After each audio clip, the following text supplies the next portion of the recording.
Assalamu alaikum. In this video, how to align paragraph in Photoshop. Let's begin.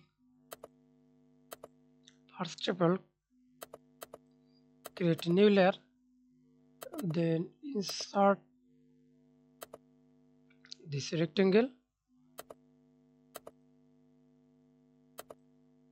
and click the text, right click horizontal type tool, text color white, click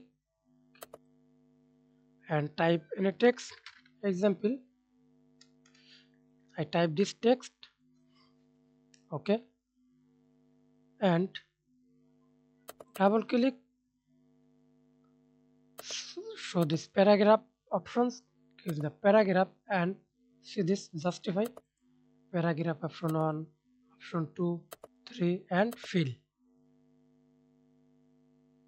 Says size,